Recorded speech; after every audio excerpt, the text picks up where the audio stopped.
नमस्कार भाइयों बहनों, मैं वनरा रवि स्वागत करता हूं आप सभी का नेक्स्ट ओपर के ये शानदार, जानदार और वजनदार प्लेटफॉर्म पे, जहां पर हम जीरो को हीरो बनाने की और हीरो को सुपर हीरो बनाने के प्रयास में जुड़े हुए हैं, क्योंकि हम नेक्स्ट ओपर हैं, हम देश का भविष्य बनाते हैं।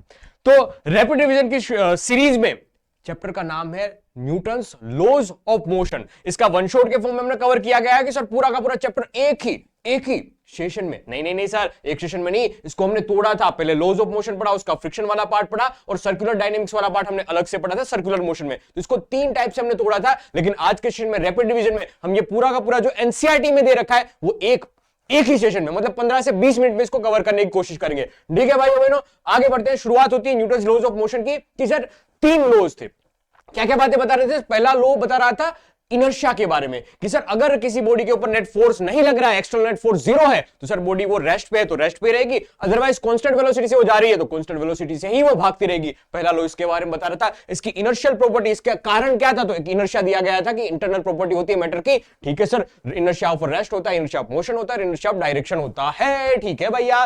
दूसरा लॉज बता रहा था सर चेंज इन मोमेंटम पर रेट पर टाइम, ठीक है, इज इक्वल टू फोर्स। तो यहां से हमने बात बताई थी सर कि अगर मास वेरी हो रहा है तो सर dm by dt लिखा जाएगा, और अगर मास कांस्टेंट और वेलोसिटी वेरी हो रही है तो dv by dt लिखा जाएगा। तो वहां से फॉर्म मिल जाएगा F इज इक्वल टू मा। तो ये भी एक कंडीशन के साथ आता था, लेकिन इसके ऊपर बेस्ड क्वेश्चन हमने लॉज ऑफ मोशन में किए थे। ये पूरी की पूरी एक सिस्टम रॉकेट प्रोपल्जन टाइप के केसेस में पढ़ी जाती थी। ठीक है सर, तो यहां से पूरे के पूरे क्वेश्चन वो रॉकेट प्रोपल्जन टाइप के बन जाएंगे। और हाँ ठीक है, बढ़िया बात सर। उसके बाद आगे बढ़ती है सर एक्शन रिएक्शन पेयर की। न्यूटन्स थर्ड लॉ किसके बारे में बताता है? सर एक्शन रिएक्शन पेयर के बारे में बताता है। Each and every action have a opposite direction reaction। अब देख इसके बारे में, ये स्टेटमेंट बहुत फेमस है, लेकिन इसके बारे में हमने बात बताई थी सर कि ये सिर्फ इतना ही नहीं है, साइमल्टेनियसली प्रोसेस होनी चाहिए, सेंट्रल फोर्सेस अपोजिट डायरेक्शन में होने चाहिए, हाँ, दो डिफरेंट बॉडीज के ऊपर एक्ट करने चाहिए एक्शन रिएक्शन पेयर, तभी तो बोली जाएगी। तो इसमें बहुत सारी बातें थी जो हमने वहां पर भी पढ़ी थी। ठीक है सर, छोटी छोटी बातें, याद रहने वाली बातें, उसमें कोई बड़ी बात भी नहीं है, लेकिन हाँ कोई अच्छा न्यूमेरिकल या फिर कोई अच्छा एमसीक्यू बनाया जा सकता है इस बेसिस पे, इस प्रॉपर्टी के बेसिस पे कि क्या होती है एक्चुअल में एक्शन रिएक्शन पेयर। तो बात तुम्हें पता होनी चाहिए। ठीक है भाइयों बहनों, और कहानी आगे बढ़ती है और इक्विलिब्रियम के बारे में हम समझते हैं क्या होता है इक्विलिब्रियम। तो पहला स्टेटमेंट जो दे रखा था न्यूटन्स लॉ का, उसी के बेसिस पे थोड़ी थोड़ी बात बता रखी है कि नेट फोर्स अगर किसी बॉडी के ऊपर 0 हो रहे हैं, ठीक है सर, तो बताया जाएगा कि वो बॉडी ट्रांसलेशन इक्विलिब्रियम में है। ठीक है सर, तो अगर नेट फोर्स 0 है तो या तो वो बॉडी रेस्ट पे होगी तो रेस्ट पे ही रहेगी, या फिर वो अगर कांस्टेंट वेलोसिटी से भाग रही होगी तो कांस्टेंट वेलोसिटी से ही भागेगी। ठीक है सर, तो कांस्टेंट वेलोसिटी से भाग रही होगी तो कांस्टेंट वेलोसिटी से भागती रहेगी। कब? जब इक्विलिब्रियम की कंडीशन होगी तब की बात है।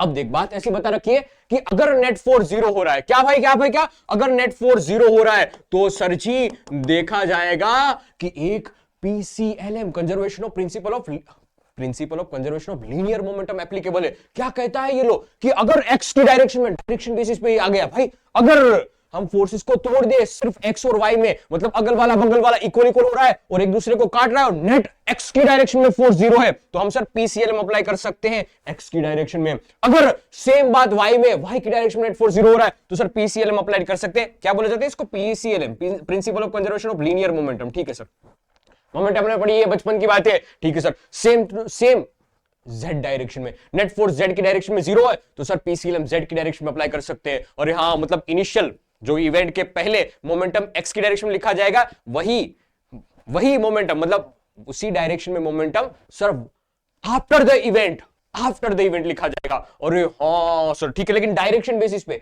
x तो x, y तो y, z तो z। ये इस बात का ध्यान रखना, यहां से अच्छे क्वेश्चन बन सकते हैं। दीवार पे जो बॉल लग रहा था वहां से टकरा के आ रहा था, तो अगर बताई गई है कि नेट फोर्स 0 हो रहा है, हाँ सर, तो वहां पर ऐसी बातें बनाई जा सकती है। ठीक है, कहानी और आगे बढ़ती है और समझते हैं हम किसके बारे में, इंपल्स के बारे में। तो इंपल्स के बारे में बात बताएगी सर, झटका वाला फोर्स, बहुत छोटे टाइम इंटरवल के लिए तगड़ा वाला फोर्स, जिस फोर्स को हमने इंपल्सिव फोर्स का नाम दिया था, और उस टाइम पे जो चेंज इन मोमेंटम आएगा उसको हमने इंपल्स नाम दिया था। तो अगर मैं F वर्सेस T का ग्राफ ड्रॉ करूं और उसका एरिया फाइंड करने की कोशिश करूं तो वही मेरे लिए क्या बन जाता? Change in momentum, otherwise impulse बन के आ जाता था। ठीक है सर जी, बात समझ में आ रही है और कहानी आगे बढ़ती है। तो सर हम समझते हैं पुली ब्लॉक सिस्टम। हमने फोर्सेस के बारे में फंडामेंटल फोर्सेस डिफाइन किए थे। फिर सर उसी में नॉर्मल फोर्स, टेंशन फोर्स, वो फोर्सेस क्या होते हैं उसके बारे में भी चर्चा की थी। अब कुछ कुछ फेमस टाइप के सिस्टम होती है, जैसे कि पुली ब्लॉक सिस्टम, एटवुड मशीन भी इसको बोला जाता है। तो कोई एक ब्लॉक लटका हुआ है, पुली यहां पर मासलेस, स्ट्रिंग है वो टाइट कंडीशन में इनएक्सटेंसिबल है, वो कुछ कंडीशन के साथ आइडियल स्ट्रिंग है, आइडियल पुली है, ऐसी कंडीशन में ली जाती है। तो अगर M2 वाला ज्यादा मास है, वो A एक्सेलरेशन से नीचे जा रहा है, देखिए एक्सेलरेशन भी सेम होगा, A2 और A दोनों सेम होगा। अगर आइडियल कंडीशन तुम लेकर चल रहे हो तब की बात है। तो सर M2 से नीचे जा रहा है, M1 ऊपर जा रहा है, कितने से A एक्सेलरेशन जा रहा है, तो at that time we can write M2G, मतलब ले जाने वाला। देखना इसको लिखने का तरीका ऐसा है, F ले जाने वाला, ठीक है, माइनस करके F रोकने वाला, क्योंकि किताबी फॉर्मूला या शॉर्टकट मेथड में ये बता रखा है M2G माइनस M1G अपन करके मास टोटल। लेकिन मैं थोड़ा इस हिसाब से बताता हूं, क्योंकि तुम सिर्फ ये पुली ब्लॉक सिस्टम के लिए एप्लीकेबल नहीं है, ये मेजॉरिटी टाइम पे एप्लीकेबल होगा। और हाँ, तो ले जाने वाला माइनस करके रोकने वाला, रोकने वाला। अब रोकने वाला तुम किसी और से सोचते हो, वो तुम्हें दिखाई, वो तुम्हें समझ में आना चाहिए, तुम किस हिसाब से सोचते हो। देख, ये अगर नीचे जा रहा है तो इसको नीचे ले जाने की टेंडेंसी किसकी होगी, M2G वाले फोर्स की होगी। अरे हाँ, इसको रोक कौन रहा होगा सर, भले ही नीचे की डायरेक्शन में M1G हो, लेकिन वो रोकने की कोशिश कर रहा होगा ना भाई। हाँ देखिए, नीचे जाने की कोशिश कर रही है, इसको रोकने की कोशिश, तो ऐसे ऐसे फीलिंग लेकर समझ कि क्या कहना चाहता है ये सर। तो ले जाने वाला माइनस करके रोकने वाला अपॉन करके लिखा जाएगा मास टोटल। ओ हो सर, काम का फॉर्मूला बहुत सारे सिस्टम में एप्लीकेबल होगा। हाँ ठीक है सर, बहुत सारी नहीं, हर किसी में होता है। ठीक है। अब बात बताई जाती है कि अगर टेंशन निकालना है, टेंशन कहां पर होगा, अरे जो तुमने स्ट्रिंग लिए वहां पर भी तो कुछ टेंशन फील हो रहा होगा। अरे हाँ सर, तो ये टेंशन की वैल्यू कितनी होगी, तो एक फॉर्मूला एटवुड मशीन के लिए 2m1 m2 अपन करके m1 + m2 इंटू करके G लिख दे, बात खत्म। ठीक है, किसके लिए एप्लीकेबल होगा सर, पुली ब्लॉक सिस्टम के लिए। सर अगर कोई दूसरी तीसरी सिस्टम आ गई जिसके लिए हम ये फॉर्मूला तो अप्लाई कर सकते हैं, लेकिन ये वाला फॉर्मूला नहीं अप्लाई कर सकते, बात तो सही है। तो उस केस के लिए तुम्हें क्या करनी चाहिए, इसकी अलग अलग एफबीडी बनानी चाहिए, फिर टेंशन की वैल्यू निकाल लो। एफबीडी बनाने का तरीका मैं एक बार समझा देता हूं। एफबीडी बनाने का तरीका तो क्या है, हमारे पास दो ब्लॉक है, एक में मैंने एक फोर्स यहां से धक्का दिया, दोनों ब्लॉक साथ साथ चल रहे हैं किसी ए एक्सेलरेशन से, किसी ए एक्सेलरेशन चल रहे हैं। वो ए एक्सेलरेशन कैसे निकालते हैं, पूरी बॉडी को मान ले सिस्टम का मास टोटल कितना है, m1 + m2, ये पूरी सिस्टम मान ली ना। हाँ सर, तो फोर्स कितना अप्लाई किया, ले जाने वाला कौन है सर, F4 से। रोकने वाला कोई रोक टोक नहीं है इसके ऊपर, नहीं फ्रिक्शन है, तो ले जाने वाला इकलौता ही है, फोर्स है, अपॉन करके मास लिख लिया। और हाँ, सेम सिस्टम यहां पर देखिए, पूरी की पूरी सिस्टम के तौर पे लिखी जाएगी। बीच में स्ट्रिंग है, ठीक है सर, ये हो गया हमारी सिस्टम। ले जाने वाला कौन, इकलौता फोर्स F। ये यहां पर टेंशन लगेगा, लेकिन सर ये टेंशन तो इंटरनल फोर्स में काउंट हो जाएगा, तो एक्सटर्नल फोर्स सिस्टम के ऊपर नहीं है, ये तो अंदरूनी फोर्स है, नहीं काउंट होगा। तो सर ले जाने वाला सिर्फ F, अपॉन करके तो माइनस करके सर रोकने वाला होगा, लेकिन रोकने वाला कोई इसमें है ही नहीं, तो 0 लिख दिया, लिखा ही नहीं, अपॉन करके लिखा जाएगा टोटल मास, और m1 + m2 बन गया सिस्टम का मास। और हाँ, लेकिन सर अगर इसमें टेंशन निकालने की बात पूछे, या फिर अगर यहां पर नॉर्मल निकालने की बात पूछे, तो क्या होगा भाई, तो तुम्हें अलग अलग एफबीडी बनानी होगी। तो 1 का देख हमने एफबीडी बना ली, 2 की देख हमने एफबीडी बना ली। बीच में क्या लग रहा होगा जिसकी वजह से ये 2 वाला भाग रहा होगा, सर बीच में नॉर्मल रिएक्शन लग रही होगी। देख, हमने एक्शन रिएक्शन पेयर की बात करी, दो अपोजिट डायरेक्शन में, हाँ अपोजिट डायरेक्शन में, डिफरेंट बॉडी पे डिफरेंट बॉडी पे, सेम इन मैग्नीट्यूड। और हाँ, तो सर ये थर्ड लॉ की बात भी हो गई, थर्ड लॉ की बात भी यहां साथ साथ हो गई। और हाँ देख, एफबीडी बना ली, ये ए एक्सेलरेशन से आगे जा रहा होगा, तो ले जाने वाला F, रोकने वाला N, और हाँ इंटू करके इज इक्वल टू करके मास m1 इंटू करके। और भाई साहब देख, ये भी ए एक्सेलरेशन से आगे भाग रहा है, ले जाने वाला इकलौता ही है, रोकने वाला तो कोई है ही नहीं, तो normal is equal to mass into करके एक्सेलरेशन। देख मैं यही क्या, ले जाने वाला माइनस करके रोकने वाला कोई है ही नहीं, अपॉन करके टोटल मास लिखते थे, इसका टोटल मास लिखा जाएगा ना, तो दूसरे के लिए तो कहां नहीं लिख रहे, तो टोटल मास मैंने यहां पर चिपका दिया, कोई बड़ी बात नहीं की, ना, सेम कंडीशन यहां पर सेम कंडीशन यहां पर है सर। टेंशन वाली बात, tension is equal to m1 into है, और हाँ सीधा लिख दिया। सर हम क्या कर रहे हैं, सेकंड लॉ अप्लाई कर रहे हैं, क्या कर रहे हैं, सेकंड लॉ अप्लाई करना सीख रहे हैं इस दोनों केस में। अरे भाई साहब, तो पहले सिस्टम के तौर से हमने एक्सेलरेशन निकाल दिया, फिर उसी सिस्टम को तोड़ के हमने टेंशन या नॉर्मल निकाल दिया। बढ़िया बात, इसके ऊपर बेस्ड क्वेश्चन तुम्हें मिल जाएंगे एनसीईआरटी में, और पूछे भी जाते हैं एग्जामिनेशन में, तो काम की स्लाइड है ये। और कहानी आगे बढ़ती है और हम समझते हैं इनर्शियल और नॉन इनर्शियल फ्रेम के बारे में। क्यों, क्योंकि सर हमें पता चलता है कि लिफ्ट में जो वेइंग मशीन है वो वेट कुछ कम या ज्यादा मेजर करती है, तो एक्चुअल में ऐसा क्या होता है, तो हमें पता चला था कि वेइंग मशीन वो एक्चुअल में मास मेजर नहीं करती है, वो तो नॉर्मल रिएक्शन मेजर करती है, और नॉर्मल रिएक्शन तो कैलकुलेटिव होता है ना, वो तो बेस फोर्सेस के ऊपर डिपेंड करेगा, हाँ कि कितना आएगा, एफबीडी ड्रॉ करनी पड़ेगी उसके लिए। तो सर अगर सिस्टम सही की सही है, तो सर नॉर्मल ऊपर की डायरेक्शन में, mg नीचे की डायरेक्शन में, ठीक है सर, तो n = mg, ये हमें मिला था वेइंग मशीन में mg जितना या मास mg मिला था। लेकिन कहानी ये हुई कि अगर लिफ्ट ऊपर जा रही है नीचे आ रही है, तो मास चेंज करता है, मास मतलब वेइंग मशीन में जो रीडिंग है वो चेंज करती है। वो क्यों होती है? क्योंकि सर वहां पर जो बात आती है वो नॉन इनर्शियल फ्रेम की आती है। तो नॉन इनर्शियल फ्रेम मतलब कि जिसका खुद का कुछ एक्सेलरेशन हो। नॉन इनर्शियल फ्रेम जिसका बॉडी जिसमें रखी हुई है, जिसका ऑब्जर्वेशन हम कर रहे हैं, उसमें खुद में उस फ्रेम में कुछ एक्सेलरेशन हो। और भाई तो सर हम भी उस ऑब्जर्वेशन लेने के लिए उसी फ्रेम में चढ़ जाते हैं। उस फ्रेम को हमने नाम बोला है नॉन इनर्शियल फ्रेम, जिसका खुद का कुछ एक्सेलरेशन होगा। तो वहां पर सीधा सीधा तुम न्यूटन सेकंड लॉ अप्लाई नहीं कर सकते। उस कंडीशन में हमें एक सूडो फोर्स इंट्रोड्यूस करने की जरूरत पड़ी थी। तो सर ये सूडो फोर्स किसके इक्वल होता है? Pseudo force mass of a body जिसका ऑब्जर्वेशन तुम कर रहे हो इंटू करके acceleration of that non inertial frame. ओ बढ़िया बात सर, बढ़िया बात। अब उसकी डायरेक्शन क्या होगी सर? लिफ्ट जिस डायरेक्शन में या नॉन इनर्शियल फ्रेम जिस डायरेक्शन में भाग रही है उसकी एग्जैक्ट अपोजिट डायरेक्शन में। लिफ्ट अगर ऊपर भाग रही है तो सूडो फोर्स लगेगा नीचे। लिफ्ट अगर ऊपर भाग रही है तो सूडो फोर्स लग रहा है नीचे। लिफ्ट अगर नीचे भाग रही है तो सूडो फोर्स लगेगा ऊपर। कितना लगेगा सर इसका? Mass into acceleration. अरे हाँ सर, तो मास इंटू करके एक्सेलरेशन, मास इंटू करके एक्सेलरेशन। तो यहां से तुम नॉर्मल की वैल्यू निकालो। तो सर पहले वाले केस में बन गया होगा normal is equal to mg plus ma। ओ बैलेंस आउट कर दिया, ठीक है। हम इसी फ्रेम में बैठ के सारी कहानी ऑब्जर्व कर रहे होंगे। हम इसी फ्रेम में बैठ के ये सारी कहानी ऑब्जर्व कर रहे होंगे। अरे हाँ, इसलिए तो हमारे लिए नॉन इनर्शियल फ्रेम बनी है, ठीक है सर। तो यहां से नॉर्मल की वैल्यू कितनी हो जाएगी? यहां से नॉर्मल की वैल्यू हो जाएगी सर mg माइनस ma। तो यहां पर हमें पता चलेगा कि जब लिफ्ट नीचे जाती है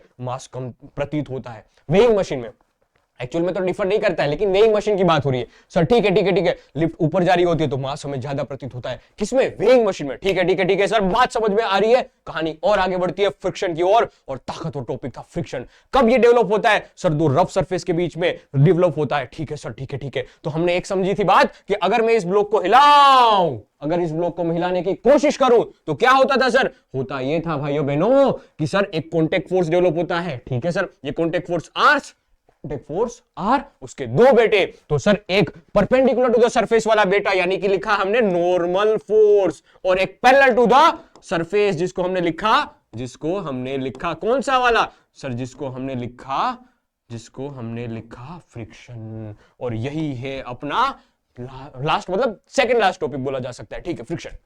हाँ, इसके बाद सर्कुलर डायनेमिक्स की बात होगी। ठीक है सर, तो फ्रिक्शन भी इकलौता ऐसा जैसा तैसा फोर्स नहीं है सर। वो मतलब ऐसा चाहता है कि दो बॉडी साथ साथ ही रहे। ठीक है सर, या फिर तुम बोलना चाहो उसको विलन की लैंग्वेज में, कादर खान की लैंग्वेज में तो बताया जाएगा भाई कि ये चाहता है कि दो बॉडी है ना उसके बीच में रिलेटिव मोशन ना हो, दोनों को साथ साथ रखने की कोशिश करेगा। तो हर बार जब रिलेटिव मोशन हो रहा होगा और रफ सरफेस होगी तो अपोजिट डायरेक्शन में, जैसे रिलेटिव मोशन कम करने की डायरेक्शन में, जिस दोनों बॉडी को एक दूसरे से दूर ना जाने देने वाली डायरेक्शन में ये लगेगा। और हाँ, ठीक है। और वो भी कैसा लगेगा सर? पहले एक लिमिट तक, पहले तय करेगा अपनी औकात तक कि मैं इसको अगर कोई धक्का दे रहा है तो मैं इसको रोक सकता हूं कि नहीं रोक सकता हूं। तो एक सर्टेन लिमिट तक वो स्टैटिक कंडीशन में, वो सेल्फ एग्जिस्टिंग कंडीशन में होगा कि 10 का धक्का दे रहे हो, मेरे पास औकात 15 तक की है, मैं नहीं हिलने दूंगा, मैं नहीं दूर जाने दूंगा इस दो बॉडी को, मैं इस दो बॉडी को जाने नहीं दूंगा। ठीक है सर, फिर यहां पर कोई धक्का दे रहा है 15 से, अब मेरी औकात धीरे धीरे खत्म हो रही है सर, औकात तक ये तो पहुंच रहा है, तो 15 तक पहुंचाएगा सर, उसकी लिमिटिंग कंडीशन आ जाएगी, तब भी वो चलने नहीं देगा, लेकिन हाँ टेंडेंसी होगी उससे 15 से हल्का सा ज्यादा उस लिमिटिंग केस से। लिमिटिंग वैल्यू कितनी होती है? म्यूएस इनटू एन जितनी। म्यूएस क्या है? Coefficient of friction. एस यानी स्टैटिक वाला, म्यू के क्या होता है? Coefficient of kinetic friction. ठीक है सर, नॉर्मल रिएक्शन पता है हमें। ठीक है सर, तो बात ऐसी बताई जाती है कि एक मैक्सिमम वैल्यू तक वो सेल्फ एग्जिस्टिंग मोड पे होगा, उसके बाद अगर रिलेटिव मोशन में बॉडी आ ही जाएगी तो फ्रिक्शन है वो कांस्टेंट हो जाएगा। ठीक है सर, तो जैसे जैसे तुम फोर्स अप्लाई करोगे वैसे वैसे पहले इस सेल्फ एग्जिस्टिंग मोड में अपनी वैल्यू बढ़ाएगा, फिर एकदम से मैक्सिमम पे पहुंच गया। फिर सर अगर रिलेटिव मोशन हो गया, यहां तक बॉडी कैसी थी? रेस्ट पे थी, बॉडी भागने नहीं दे रहा था ये फ्रिक्शन, लेकिन अब पता चल ही गया फ्रिक्शन को कि भाई ये भागे बिना रह नहीं सकते, अब दोनों बॉडी एक दूसरे से दूर जाके ही मानेगी, तो अब मैं क्यों अपनी पूरी ताकत लगाऊं? अब ताकत थोड़ी कम हो जाएगी, तो काइनेटिक फ्रिक्शन की वैल्यू देख थोड़ी कम हो गई। और हाँ, काइनेटिक कब लगेगा? जब दोनों के बीच में रिलेटिव मोशन हो रहा होगा। स्टैटिक सर, दोनों के बीच में रिलेटिव मोशन नहीं हो रहा होगा, लेकिन टेंडेंसी होगी। अगर फ्रिक्शन नहीं लगता तो हो जाता, अगर फ्रिक्शन नहीं होता तो लग जाता। अरे हाँ, ठीक है। अब बात आती है इस म्यू की, तो म्यू के लिए कुछ खास बातें मैं इसलिए रैपिड डिवीजन में भी लिख के आया हूं क्योंकि यहां से क्वेश्चन बनाए जाते हैं। ये म्यू किस किस चीज पे डिपेंड करता है, तो बताया गया सर ये मटेरियल के ऊपर डिपेंड करता है, सरफेस ऑफ कॉन्टेक्ट के ऊपर डिपेंड करता है, ठीक है सर। अब ये क्रॉस सेक्शनल एरिया के ऊपर डिपेंड नहीं करता है, याद रखना है रिलेटिव स्पीड के ऊपर भी डिपेंड नहीं करता है, ये दो कॉन्टेक्ट सरफेस के बीच की प्रॉपर्टी याद रखना, ठीक है बढ़िया बात। और फिर हम जाते हैं एंगल ऑफ रिपोज क्या होता है और एंगल ऑफ फ्रिक्शन क्या होता है, यहां से छोटे एमसीक्यू पूछे जा सकते हैं। तो sir angle between normal reaction and contact force, जिसको हमने एंगल ऑफ फ्रिक्शन का नाम दिया, जिसको tan alpha is equal to mu से रिप्रेजेंट किया जाएगा, ठीक है। और सर ये एंगल ऑफ रिपोज क्या होता है, तो हमने एक सरफेस देख देख देख देख देख एक बॉडी है अपने पास, ये रही मेरे हाथ में पेन, ठीक है सर। धीरे धीरे धीरे धीरे मैं इंक्लिनेशन बढ़ाऊंगा, देखिए अल्फा बढ़ा रहा हूं मैं, ये अल्फा बढ़ा रहा हूं, तो अल्फा नहीं थीटा बोला गया ना, थीटा बढ़ा रहा हूं, थीटा बड़ा बड़ा बड़ा बड़ा बड़ा बड़ा बड़ा बड़ा बड़ा बड़ा बड़ा बड़ा, तो एक सर्टेन थीटा की वैल्यू पे ये पेन नीचे गिरेगी, एक सर्टेन थीटा की वैल्यू पे ये पेन नीचे गिरनी स्लाइड करनी, जस्ट स्टार्ट कर रही है, देख जस्ट स्टार्ट कर रही है, जस्ट स्टार्ट कर रही है, ठीक है सर। तो एक सर्टेन वैल्यू पे, एक सर्टेन थीटा की वैल्यू पे सर ये स्लाइड करना स्टार्ट करती है, जस्ट स्लाइड करना स्टार्ट करती है, उस थीटा की वैल्यू को हमने बोला एंगल ऑफ रिपोज। सर दोनों की डेफिनेशन अलग अलग है लेकिन मैथमेटिकल फॉर्मूला सेम सेम आता है, tan theta is equal to mu, tan alpha is equal to mu. बढ़िया बात सर। अब जाते हैं लास्ट पार्ट यानी सर्कुलर डायनेमिक्स की ओर, कि अगर कोई बॉडी सर्कुलर मोशन में है तो वहां पर एक सेंट्रीपिटल फोर्स लगता है जिसको हमने नाम दिया था mv²/r। और इसी को अगर नॉन इनर्शियल फ्रेम से तुम देख रहे हो, इसी फ्रेम में बैठ के तुम देख रहे हो, इसी कार की फ्रेम में तुम बैठ के देख रहे हो, तो सर हम सूडो फोर्स के पॉइंट ऑफ व्यू से देखते हैं तब सेंट्रीफ्यूगल बोला जाता है। तो समझना दोनों के बीच का डिफरेंस। अगर तुम बाहर से मतलब ग्राउंड फ्रेम से देख रहे हो तो सेंट्रीपिटल कोई एक फोर्स होगा जो इस सेंट्रीपिटल फोर्स का रोल प्ले कर रहा होगा, ठीक है, mv²/r। और अगर तुम इसी रोटेटिंग फ्रेम में बैठ गए हो, इसी रोटेटिंग फ्रेम में बैठ गए हो, तब तुम्हें प्रतीत होगा एक सूडो फोर्स, जिस सूडो फोर्स को हम लिखते हैं mv²/r, सेंट्रीफ्यूगल फोर्स, लेकिन अपोजिट डायरेक्शन में, इससे अपोजिट डायरेक्शन में, ठीक है सर। अब यहां से थोड़ी बहुत कैलकुलेशन की थी और हमें लास्ट में ऐसा रिजल्ट मिला था कि अगर कार की स्पीड है वो mu r g under root mu r g से कम होगी तब कोई दिक्कत नहीं है, इतनी भी होगी म्यू आर जी तब भी कोई दिक्कत नहीं है, फ्रिक्शन संभाल लेगा। लेकिन जैसे ही इस under root mu r g से स्पीड बढ़ेगी तो कार आउटवर्ड स्किड हो जाएगी। और हाँ, फिर हमने स्किड वाला ये वेलोसिटी, सेफ वाली वेलोसिटी वो बढ़ाने के लिए कि भाई पहले तो ये 30 ही रखनी पड़ती थी, मैं चाहता हूं कि बहुत शार्पली टर्न लूं, 50 की स्पीड से मैं टर्न लेना चाहता हूं, तो हमने सर बैंकिंग वाला कंसेप्ट डेवलप किया, इसीलिए रोड थोड़े थोड़े बैंकिंग, हाँ ऐसे बैंड हुए नहीं पता प्रतीत होते हैं, हाँ सर अच्छी अच्छी जगह पे, बहुत बड़े बड़े, तेरे गांव की बात नहीं कर रहा हूं, ठीक है सर, वहां पर भी बैंड है सर, ठीक है, बढ़िया बात, ग्रेट ग्रेट ब्रो, ठीक है। तो बताया गया है कि सर वहां पर मैक्सिमम और मिनिमम की एक पूरी की पूरी रेंज मिलती है, पर मिनिमम इतनी स्पीड होनी चाहिए और मैक्सिमम इतनी स्पीड होती है, तो इसकी रेंज के बीच में अगर लाई करेगी अपनी कार की स्पीड तो कोई दिक्कत नहीं होगी, इससे भी कम होगी तो दिक्कत आएगी, इससे भी ज्यादा होगी तो दिक्कत आएगी। तो बैंकिंग वाला कंसेप्ट हुआ था, पूरा का पूरा इसका डेरिवेशन करवा रखा है वन शॉट में। अगर तू चाहता है उस डेरिवेशन को देखना, वो चीजें और डिटेल में समझना, तो उस वन शॉट पे जा और कहानी देख मेरे लाल वाल गोपाल। तो यहां तक रखते हैं, रख विश्वास, तेरे पास से नेक्स्ट टॉपर का साथ। स्वाहा।